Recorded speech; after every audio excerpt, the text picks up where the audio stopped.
August বিপ্লব পরবর্তী বাংলাদেশে যদি কেউ ইসলামী রাজনীতির ব্যাপারে, ইসলাম কায়েমের আন্দোলনের ব্যাপারে কোন ধরনের কটূক্তি করবার দুঃসাহস দেখায়, তার জিদ টেনে ছিঁড়ে ফেলতে হবে। আমরা এই কথাগুলো যখন বলতে যাই, আমাদের কাছ থেকে এক শ্রেণীর মানুষ শুধুমাত্র ওয়াজ আর নসিহত, শুধুমাত্র আমলের নসিহত শুনতে চায়। আমাদের কাছ থেকে কিছু মানুষ শুধুমাত্র নামাজ রোজার ইবাদতের বয়ান শুনতে চায়। আমরা যখনই বৈষম্যের বিরুদ্ধে কথা বলি, আমরা যখন জুলুমের বিরুদ্ধে কথা বলি, আমরা যখন অন্যায় এবং অবিচারের বিরুদ্ধে কথা বলি, আমরা যখন জাতির স্বার্থ নিয়ে কথা বলি, তখনই আমাদের কণ্ঠ স্তব্ধ করে দেওয়ার জন্য পাশ্চাত্যের দালাল শক্তি, ইসলাম বিরোধী শক্তি তখন আমাদের কণ্ঠ চেপে ধরবার চেষ্টা করে। সেই আগল ভাঙার সময় এসেছে, সেই জড়তা ভাঙার সময় এসেছে। আগামী দিনে আমরা কথা বলবো, শুধু কথা বলবো না, বৈষম্যহীন একটি সমাজ গড়বার জন্য যদি যুদ্ধ করতে হয় যুদ্ধ করব, লড়তে হলে লড়াই করব আমরা। এরপরের কথাটা কানটা খাড়া করে একটু শুনেন। কিছু বিষয় আছে, আল্লাহর কোরআনের কিছু বিধান রয়েছে, অসংখ্য অগণিত বিধান কোরআনের মধ্যে রয়েছে, যেগুলোর বিষয়ে দাওয়াত এবং তাবলীগের মেহনতের মধ্যে আলোচনা করা হয় না। বহু বিধান রয়েছে, যেই বিধানগুলো বাস্তবায়নের জন্য দাওয়াতুল হকের মেহনতের মধ্যে সেই কর্মসূচির রাখার সুযোগ নাই। কিছু বিষয় নিয়ে সেখানে মেহনত করা হয়। সেই ধরনের কিছু বিষয় যেটার সম্পর্ক সমাজের সঙ্গে, যেটার সম্পর্ক রাষ্ট্রের সঙ্গে, যেটার সম্পর্ক আদালতের সঙ্গে, কোরআনের যেই বিধানগুলোর সম্পর্ক রাষ্ট্র এবং প্রশাসনের সাথে, সেই বিধানগুলো বাস্তবায়ন করার জন্য দাওয়াত এবং তাবলীগের মেহনত নয়, সেই বিষয়গুলো বাস্তবায়নের জন্য দাওয়াতুল হকের মজলিস নয়, সেই বিধানগুলো সমাজে বাস্তবায়ন করবার জন্য উলামায়ে হক্কানির নেতৃত্বে ইসলামী রাজনৈতিক দলগুলো কাজ করতেছে।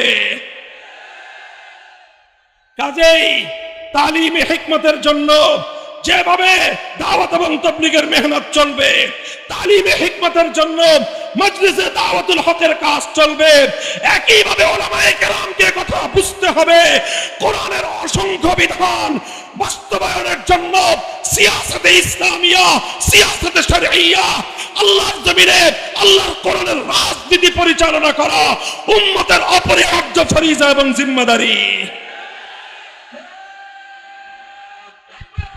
নবুয়তের এই দায়িত্বগুলো যেভাবে আজ সমাজের মধ্যে বাস্তবায়ন হচ্ছে, এর যে কোনো এক জায়গায় যারা আঘাত করবে তাদের বিরুদ্ধে গোটা উম্মত ঐক্যবদ্ধভাবে রুখে দাঁড়াতে হবে। তেলাওয়াতে কিতাবের মার্কাজ যদি আমাদের কোন মক্তব হিফজখানার বিরুদ্ধে কেউ চোখ তুলে তাকাবার চেষ্টা করে, সে চোখ উপড়ে ফেলতে হবে। তালিমে কিতাবের মার্কাজ মাদারেস গুলোকে যদি কেউ নেগলেক্ট করবার চেষ্টা করে, অসম্মান এবং অপমান করে, মাদারেস গুলোকে ধ্বংসের যদি কেউ পায়তারা করে, তার কালো হাত ভেঙে গুড়িয়ে দিতে হবে।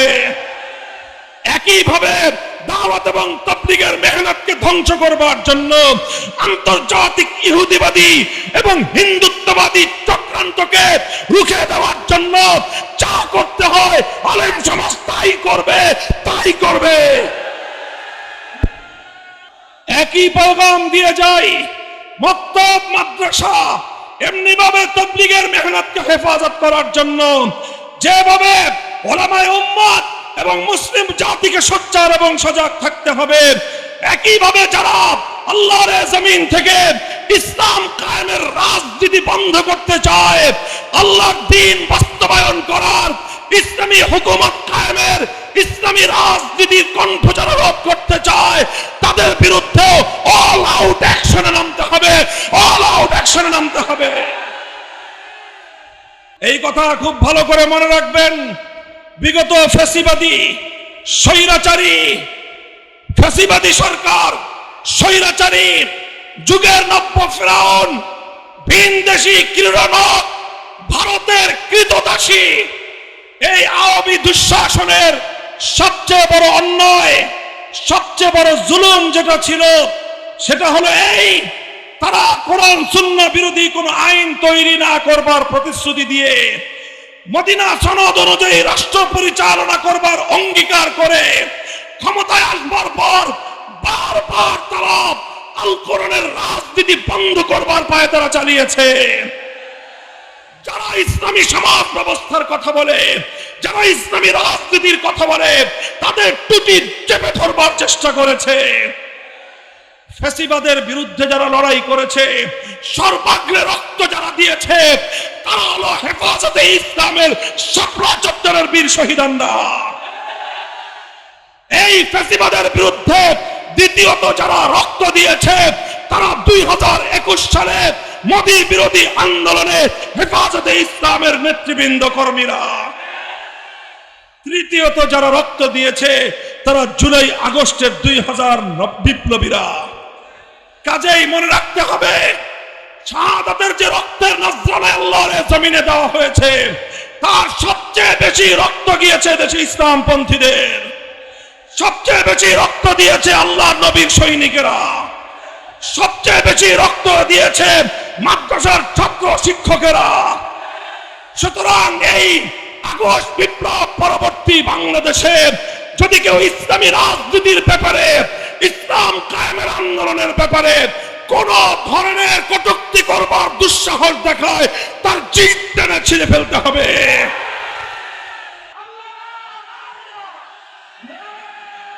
সব শ্রেণী পেশা, ধর্ম বর্ণ নির্বিশেষে সমগ্র মানব জাতির এগুলো ঐক্যমতের কথা। এই পৃথিবীতে মুহাম্মদুর রাসূলুল্লাহ সাল্লাল্লাহু আলাইহি ওয়াসাল্লামের মতো সফল ব্যক্তিত্ব আর দ্বিতীয় কেউ নেই। প্রশ্ন হলো, রাসূল সাল্লাল্লাহু আলাইহি ওয়াসাল্লাম এই যে ঐতিহাসিক সাফল্য অর্জন করেছেন, পৃথিবীতে এই যে বিশাল পরিবর্তন আনয়ন করেছেন, অন্ধকার যুগে মানবতার আলো জ্বালিয়েছেন, এটা তিনি কিভাবে করেছিলেন? কোন পদ্ধতিতে, কোন প্রক্রিয়ার মাধ্যমে? মুহতারাম হাজিরিন, আলোচ্য আয়াতের মধ্যে আল্লাহ পাক রব্বুল আলামিন সেই আলোচনাই করেছেন যে কিসের মাধ্যমে, কোন প্রক্রিয়ায় নবী আকরাম সাল্লাল্লাহু আলাইহি ওয়াসাল্লাম তিনি তার এই সফল পরিবর্তন, সফল ইনকিলাব, সফল বিপ্লব সাধন করেছিলেন। কিসের মাধ্যমে? এক কথায় বলতে গেলে রাসূল আকরাম সাল্লাল্লাহু আলাইহি ওয়াসাল্লামের জীবনের যে কর্মসূচিগুলো, সেই কর্মসূচিগুলোই ধারাবাহিকভাবে আমার তেলাওয়াতকৃত আলোচ্য আয়াতের মধ্যে উঠে এসেছে। আমার তেলাওয়াতকৃত এই আয়াত, যেটা আমি সূরাতুল জুমআ থেকে তেলাওয়াত করেছি, ঠিক একই বিষয়বস্তুর আরেকটি আয়াত আল্লাহ পাক নাজিল করেছেন সূরাতুল বাকারার মধ্যে। সামান্য একটু শব্দের পার্থক্য, কিন্তু মূল বিষয়বস্তু একই। সূরাতুল বাকারার মধ্যে আল্লাহ পাক যে বিষয়গুলো বলেছেন, খলিলুল্লাহ ইব্রাহিম আলাইহিস সালাতু ওয়াস সালামের দোয়া হিসেবে, আর সূরাতুল জুমআয় আল্লাহ পাক রব্বুল আলামিন সেই একই কথাগুলো বলেছেন ইব্রাহিম আলাইহিস সালাতু ওয়াস সালামের দোয়ার মঞ্জুরি এবং দোয়ার কবুল হওয়া হিসেবে। হযরত ইব্রাহিম আলা নবিয়িনা ওয়া আলাইহিস সালাতু ওয়াস সালাম তার সন্তান ইসমাঈল আলাইহিস সালামকে নিয়ে যখন মক্কার সেই মরু প্রান্তরে বাইতুল্লাহ তথা কাবাতুল্লাহ নির্মাণ করলেন, আল্লাহর হুকুমে তিনি বাইতুল্লাহ নির্মাণ করলেন। সেই বাইতুল্লাহকে আল্লাহ পাক রব্বুল আলামিন সারা পৃথিবীর মার্কাজ, সারা পৃথিবীর কেন্দ্রীয় মার্কাজে আল্লাহ পাক পরিণত করবেন, সেন্টার হবে সারা পৃথিবীর। সেই বাইতুল্লাহকে নির্মাণ করার জন্য ইব্রাহিম আলাইহিস সালামকে আল্লাহ হুকুম করেছিলেন। ইব্রাহিম আলাইহিস সালামের সামনে তখন মক্কার তৎকালীন সময়ের বাস্তবতা ছিল যে মক্কা নগরী এমন একটা জায়গা যেখানে শুধুমাত্র পাহাড় আর পাহাড়, চারিদিকে শুধু পাথুরে ভূমি, সেই পাহাড়ের উপত্যকা ছাড়া সেখানে আর কিছুই নাই। এক চিলতে মাটি পর্যন্ত সেই ভূমিতে নাই। কোনো ফল ফসল ফুলের গাছ তো দূরের কথা, একটা সাধারণ ঘাস বা গাছ পর্যন্ত সেখানে উৎপন্ন হয় না। বিবাদিন গায়রি জি জারইন, সেই রকম কোনো ফল নাই, ফসল নাই, উৎপাদন নাই। সেখানে তেমন কোনো গুরুত্বপূর্ণ আকর্ষণীয় অন্য কোনো কিছু নাই যেটা সারা দুনিয়ার মানুষকে আকৃষ্ট করবে। বড় ধরনের কোনো জনবসতি নাই। এই অল্প কিছুদিন আগে এখানে ছোট্ট একটা বসতি গড়ে উঠেছে বনু জুরহুমের। তো এই বাইতুল্লাহ সারা দুনিয়ার মানুষের জন্য মারজা হবে, সারা দুনিয়ার মানুষের জন্য কেন্দ্রবিন্দুতে পরিণত হবে। এটা হবে কিভাবে? এমনি এমনিতে হওয়া সম্ভব নয়। কোনো বিল্ডিং দিয়ে মার্কাজ হয় না, কোনো ভবন দিয়ে, কোনো দালান কোঠা দিয়ে, কোনো ইমারত দিয়ে দুনিয়াতে কোনো জিনিসের কেন্দ্র বা মার্কাজ তৈরি হতে পারে না। মার্কাজ হওয়ার জন্য মার্কাজি কর্মসূচির প্রয়োজন হয়, কেন্দ্র হওয়ার জন্য কেন্দ্রীয় কর্মসূচির প্রয়োজন হয়। আর সেই কেন্দ্রীয় কর্মসূচি, মার্কাজি কর্মসূচি, এটা হাওয়া থেকে নেমে আসে না। সেটা সেই কেন্দ্রীয় কর্মসূচির জন্য, মার্কাজি কর্মসূচির জন্য প্রয়োজন হয় একজন মার্কাজি শখসিয়ত, কেন্দ্রীয় ব্যক্তিত্বের প্রয়োজন হয়। এই জন্য ইব্রাহিম আলাইহিস সালাতু ওয়াস সালাম বাইতুল্লাহ শরীফ নির্মাণ করে আল্লাহর কাছে দোয়া করলেন, রব্বানা ওয়াবআস ফীহিম রাসূলাম মিনহুম ইয়াতলু আলাইহিম আয়াতিকা ওয়া ইউআল্লিমুহুমুল কিতাবা ওয়াল হিকমাতা ওয়া ইউযাক্কিহিম ইন্নাকা আনতাল আজিজুল হাকীম। ইব্রাহিম আলাইহিস সালাম আল্লাহর কাছে দোয়া করলেন যে আল্লাহ, আপনি এই মক্কার অধিবাসীদের মধ্য থেকে একজন ব্যক্তিকে রাসূল হিসেবে প্রেরণ করেন, যেই রাসূল এই জাতির নিকট প্রেরিত হয়ে 4টি কর্মসূচি পালন করবে। কয় কর্মসূচি? 4টি কর্মসূচি পালন করবে।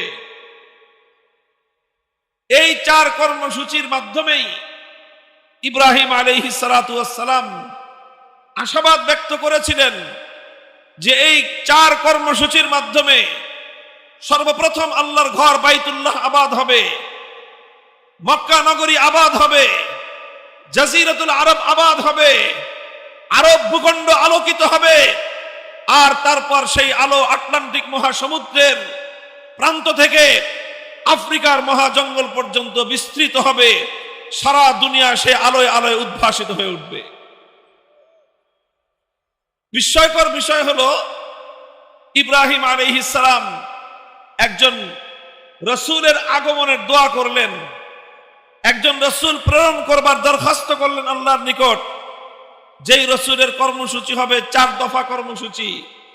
6000 বছর পরে আল্লাহ পাক রব্বুল আলামিন ইব্রাহিম আলাইহিস সালাতু ওয়াস সালামের সেই দোয়ার প্রতিশ্রুতি, সেই দোয়ার পরিপ্রেক্ষিতে, সেই দোয়ার ফলস্বরূপ আল্লাহ পাক যখন তার সেই মহান মানব, সেই নবীকে, সেই রাসূলকে আল্লাহ প্রেরণ করলেন, তখন সেই রাসূলের বৈশিষ্ট্য আর কর্মসূচি হিসেবে আল্লাহ পাক রব্বুল আলামিন সেই রাসূলের দায়িত্ব হিসেবে, সেই রাসূলের কাজ কি হবে সেই কাজ বর্ণনা করতে গিয়ে ওই 4 দফা কর্মসূচির কথাই আল্লাহ উল্লেখ করেছেন।